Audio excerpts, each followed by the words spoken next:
तुष्टीकरण की राजनीति के चक्कर में कांग्रेस ने वक्फ नाम का ऐसा भस्मासुर खड़ा कर दिया था जिसने एक दिन इस देश की आत्मा को ही भस्म करने की कोशिश की थी। यानी इस देश की संसद पर कब्जा करने तक की कोशिश की गई थी। उसी वक्फ नाम के भस्मासुर के अंत के लिए है वक्फ संशोधन विधेयक 2025।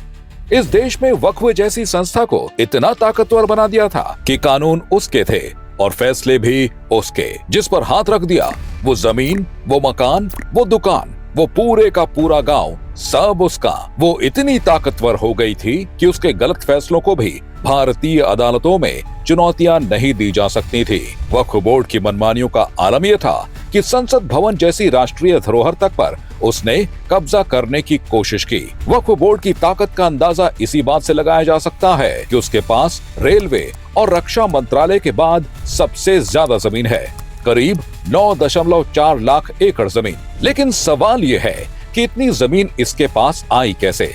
और जवाब है कांग्रेस की मेहरबानी और वक्फ को दी गई असीमित शक्तियां। 1995 में वक्फ एक्ट में संशोधन और फिर 2013 में कांग्रेस की यूपीए सरकार ने इसे ऐसी ताकत दी कि वक्फ बोर्ड किसी भी जमीन पर दावा कर सकता था। तमिलनाडु में 1500 साल पुराना हिंदू मंदिर और उसकी 300 एकड़ जमीन को वक्फ ने अपनी संपत्ति घोषित कर दिया। महाराष्ट्र में कई हिंदू मंदिरों और संस्थानों की जमीनें वक्फ ने अवैध रूप से हथिया ली। मामला कोर्ट तक गया, लेकिन ट्रिब्यूनल का कानून बाधा बन गया। इसके अलावा लखनऊ का राजभवन, प्रयागराज में महाकुंभ आयोजन स्थल, उत्तर रेलवे की जमीन, कोलकाता का सेना मुख्यालय, अहमदाबाद एयरपोर्ट, 120 ऐतिहासिक स्मारक समेत कई महत्वपूर्ण जमीनों पर वक्फ ने अपना दावा किया हुआ है। दिल्ली में 123 प्राइम लोकेशन की संपत्तियां जिनकी कीमत अरबों में थी, उन्हें 2013 में लोकसभा चुनाव से ठीक पहले कांग्रेस ने वक्फ को गिफ्ट कर दी। ये संपत्तियां सरकारी थीं, जनता की थीं, लेकिन कांग्रेस ने वोट बैंक को खुश करने के लिए इन्हें वक्फ के हवाले कर दिया। वक्फ की मनमानी का यह खेल सिर्फ भारत में ही संभव था, क्योंकि इस्लामिक देशों में भी ऐसा नहीं होता।